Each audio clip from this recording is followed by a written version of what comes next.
The guy with the brand new BMW and the Rolex on his wrist? Probably not a millionaire. The guy in the faded polo shirt driving a 10-year-old pickup, eating the Tuesday special at the diner? He might be worth $3 million. Two researchers spent 20 years trying to tell America this. They interviewed hundreds of actual millionaires across the country, sat in their modest living rooms, asked them about their cars, their watches, their suits. What they found broke almost every assumption people had about wealth. The book they wrote in 1996 was called The Millionaire Next Door. It sold over 5 million copies. And the reason it still lands nearly 30 years later is simple. The rules they uncovered haven't changed. Most people just refuse to follow them. Here's what Stanley and Danko actually found out. But this story doesn't start with mansions and Rolls Royces. It starts with a marketing researcher in the early 1980s trying to figure out who a bank's best customers actually were.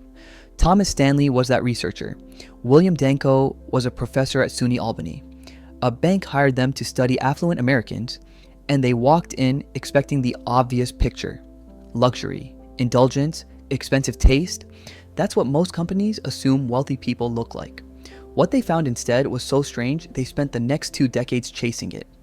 Real millionaires, it turned out, mostly looked like everyone else, often more boring than everyone else. And the people who looked rich, usually broke. That gap between looking rich and being rich became the entire book. Here's the core finding in the plainest terms. Most American millionaires do not live like millionaires. They live in middle-class neighborhoods in cities like Omaha, Dallas, and Tulsa. They've owned their homes for decades. The majority drive American cars, often bought used, and keep them for 10 years or more. Stanley's data showed most of the millionaires he studied had never spent more than $400 on a suit in their lives. The Ford F-150 is statistically the most popular vehicle among American millionaires. Not the Porsche, not the Mercedes, the pickup truck. And when they do upgrade, they tend to buy a slightly used version of something practical, never a brand new luxury model off the lot. There's a famous moment from the book. Stanley was hosting a focus group of millionaires and figured he'd serve expensive wine and gourmet food, since these were rich people. One of his guests, a man worth tens of millions, looked at the spread, sighed, and said he'd rather have a beer. 2 kinds of beer, he clarified, free and Budweiser. That's not a one-off. That's the pattern. The millionaires Stanley and Danko studied weren't hiding their wealth out of modesty. They just didn't care about showing it. Everything that signals rich to the rest of us was basically invisible to them. Most people never heard about this next part, because this is where Stanley and Danko drew the actual dividing line between who gets wealthy and who just earns a lot. They split everyone they studied into 2 camps. The first is a prodigious accumulator of wealth, a PAW, someone whose net worth is much higher than you'd expect based on their age and income. The second is an underaccumulator of wealth, a UAW, someone whose net worth is way lower than expected, even though they make good money. Here's how they measured it. The formula looks insultingly simple, but it's stuck around for 30 years for a reason. Take your age, multiply it by your yearly pre-tax household income. Divide by 10, that's roughly the net worth someone your age and income bracket should have accumulated. A 50-year-old earning $100,000 a year should have a net worth around $500,000. If they have $1 million, they're a POW, doing twice as well as expected. If they have $250,000, they're a UAW. Despite the solid income, they're underbuilding wealth. Now here's what tripped everyone up. You'd think high income would automatically produce high net worth. The book obliterates that idea across hundreds of pages of data. The researchers found doctors, lawyers, and corporate executives pulling in $300,000 a year and still qualifying as UAWs. They also found welding contractors, dry cleaners, and small business owners earning $80,000 who were millionaires several times over. The paycheck doesn't build wealth.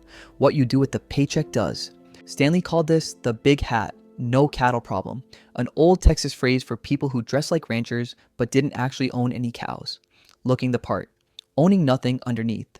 Before we get into the 7 habits that actually separate PAWs from UAWs, quick thing. If this is landing for you, smash that subscribe button. We break down one classic finance book like this every week, and the next one's worth sticking around for. While most high-income earners were maxing out their lifestyles, Stanley and Danko were quietly documenting what the actual wealthy people were doing instead. They identified 7 consistent traits that showed up across nearly every millionaire they studied. Not rules, patterns, behaviors that stacked up over time to produce a very specific outcome. 1. They live well below their means, not slightly below, well below. The house costs less than they could afford. The car costs less than they could afford. The vacation costs less than they could afford. They treat the gap between income and lifestyle as the raw material that becomes wealth. 2. They spend their time, energy, and money on things that actually build wealth. The average millionaire in the book spent around 8 hours a month on financial planning. The average UAW spent almost none. 3. They value financial independence over showing off status. A UAW buys a $70,000 car to feel successful. A POW buys a $25,000 car because it runs fine, and the $45,000 difference is going straight into an index fund. 4. Their parents did not bankroll them as adults. Stanley had a specific term for this: economic outpatient care. Parents who regularly send money, pay down their adult kids' debts, or quietly fund their lifestyles tend to create UAW children. The kids learn to consume at a level their own income doesn't support. 5.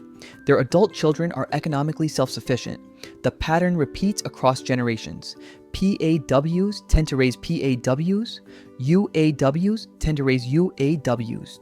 6. They're good at targeting market opportunities. Many of the millionaires Stanley interviewed own businesses most people overlook: welding contractors, pest control companies, mobile home park owners, dry cleaners, farmers.